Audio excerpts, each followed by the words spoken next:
बऱ्याच वेळा आपण ज्यावेळी सांगतो की खड्डा आहे लोकांना कळत नाही, पण खड्ड्यात पडल्यावर तर लगेच कळतच आहे. ते खड्ड्यात पडण्याचे जे दिवस आहेत ते जवळ आलेले आहेत आणि म्हणून हा कायदा एवढ्या घाईघाईने इथे येतोय. कारण खड्ड्यात पडल्यानंतर ओरडणारी जी माणसं आहेत त्यांच्या मुसक्या आवळायचं काम जे ब्रिटिश सरकारने करण्याचा प्रयत्न केला होता, तोच प्रकार हा देवेंद्र फडणवीसांचं सरकार करत आहे. याच्यातला सगळ्यात जो घातक मुद्दा जो आहे तो म्हणजे त्यांनी त्याच्यामध्ये बेकायदेशीर कृत्य याची व्याख्या दिलेली आहे. म्हणजे ते म्हणतात व्याख्या दिलेली आहे, पण त्या व्याख्येचा अर्थ एकच निघतो की सरकारच्या मनात येईल ते सर्व कृत्य. म्हणजे मी जास्त डिटेल काय आपल्याला म्हणत नाही, इतकी ती व्याख्या वेग आणि आपण ज्याला म्हणतो ना संदिग्ध स्वरूपाचे, म्हणजे त्याच्यामध्ये कुठलंही डिटेलिंग नाही.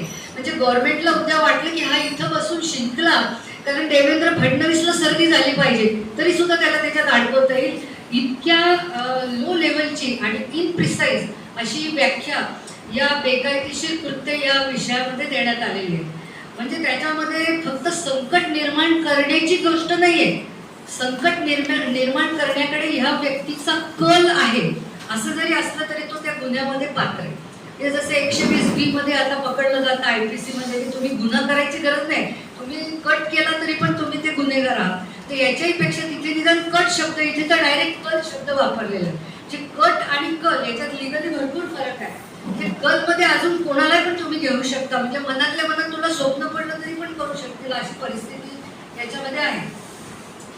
त्यानंतर म्हणजे माझं म्हणणं असं आहे कॉम्रेड की याचे जे काही आपण हरकती घेणार आहोत त्याच्यामध्ये बेकायदेशीर कृत्य याची व्याख्या अत्यंत संदिग्ध स्वरूपाची, अनडिफाईन्ड स्वरूपाची, हीच आपली सगळ्यात पहिली एक त्याला ऑब्जेक्शन असणं गरजेचं आहे. दुसरा त्याच्यामध्ये त्यांनी असं म्हटलेलं आहे की जसं भगतसिंगांनी ज्या कायद्याबद्दल बोललेलं होतं ते सेम, की एकदा जर तुम्ही बेकायदेशीर कृत्य केलं तर तुमची संघटना ही बेकायदेशीर संघटना आहे आणि मग एकदा ही बेकायदेशीर आहे का नाही का ही गोष्ट आता कोण ठरवणार आहे? पूर्वी कोर्टात जावं लागायचं, आता सरकारने निर्माण केलेली एक समिती असणार आहे, तीच ठरवणार आहे. म्हणजे तुम्ही गुन्हा केला हे सरकारच्या एका लक्षात आल्यानंतर तुम्ही गुन्हेगार आहे हे ठरवण्यासाठी सरकारचेच 3 लोक तिथे बसलेले असणार आहेत आणि तेच तुम्हाला तुमची बेकायदेशीर संघटना म्हणून तुम्हाला घोषित करणार. हे घोषित केल्यानंतर त्या संघटनेमध्ये भाग घेणारा, त्याचा साधा सभासद असणारा किंवा त्याला कुठल्याही प्रकारची मदत करणारा प्रत्येक व्यक्ती हा गुन्हेगार आहे आणि त्याला 2 वर्षापासून तर 5 वर्षापासून तर 7 वर्षापर्यंत विना चौकशी जेलमध्ये टाकण्याचे या कायद्यामध्ये अधिकार देण्यात आलेले आहे. म्हणजे त्याची चौकशी इन्क्वायरीचा काही विषय नाही. आणि म्हणून सगळ्यात महत्त्वाचा मुद्दा असा आहे की घटनाबाह्य काय आहे याच्यामध्ये, तर आपल्या घटनेने आपल्याला जे मूलभूत स्वातंत्र्य दिलेले आहे, म्हणजे राईट टू ऑर्गनाइज आहे, राईट टू फ्रीडम आहे. राईट टू फ्रीडम मध्ये कुठला महत्त्वाचा विषय येतो की कुणालाही कायद्याची प्रक्रिया पूर्ण केल्याशिवाय 24 तासापेक्षा जास्त काळ जेलमध्ये ठेवता येणार नाही किंवा पोलीस कस्टडीत ठेवता येणार नाही. त्याला ज्युडिशियल मॅजिस्ट्रेट पुढे हजर केलं पाहिजे. हा जो अतिशय महत्त्वाचा मुद्दा आहे तो याच्यामध्ये बरखास्त करण्यात आलेला आहे. आणि सगळ्यात घातक गोष्ट अशी आहे कॉम्रेड की याच्या विरुद्ध न्यायालयात जाण्याची जी काही प्रक्रिया असते ती उपलब्ध करून देण्यात आलेली नाही. याच्यामध्ये असं म्हटलेलं आहे. दुसरी आणखी महत्वाची गोष्ट अशी आहे की अशी जी कुठली बेकायदेशीर संघटना सरकारला वाटेल त्या संघटनेची सर्व मालमत्ता, त्या संघटनेच्या त्या व्यक्तीच्या मालमत्ता आणि त्यांचे काही ऑफिसेस किंवा इतर काही गोष्टी असतील ते बिना चौकशी त्यांना जप्त करण्याचे अधिकार आणि जप्त केल्यानंतर डायरेक्ट लिलाव करण्याचे अधिकार याच्यामध्ये देण्यात आलेले आहेत.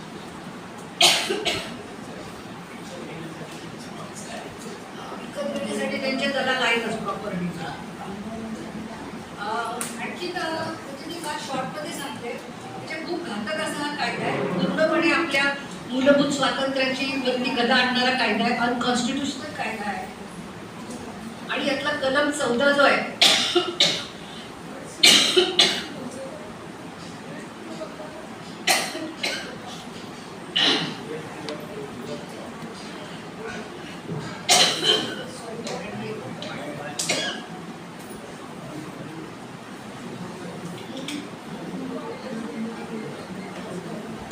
कलम 14 फक्त मी वाचून दाखवते, बाकी मी वाचलं नाही आपल्याला. कलम 14 असं म्हणतो की या अधिनियमात अन्यथा स्पष्टपणे तरतूद केली असेल या व्यतिरिक्त आणि भारताच्या संविधानात सर्वोच्च न्यायालय व उच्च न्यायालयाच्या अधिकारास बाधा न येता शासनाने केलेली कुठलीही कार्यवाही ही कुठल्याही कोर्टामध्ये तुम्हाला चॅलेंज करता येणार. म्हणजे हे असं याच्यातच म्हणून ठेवलेलं आहे. अर्थात हे उद्या कोर्टात गेल्यावर टिकेल नाही टिकेल हा लॉ पॉईंट आपण इथे डिस्कस करत नाही. मुद्दा हा आहे की चळवळ करणारे आणि सरकारच्या विरुद्ध बोलणारे असे जे कोणी असतील त्या सर्वांच्या मुसक्या आवळण्यासाठीची तयारी देवेंद्र फडणवीस सरकारने केलेली आहे.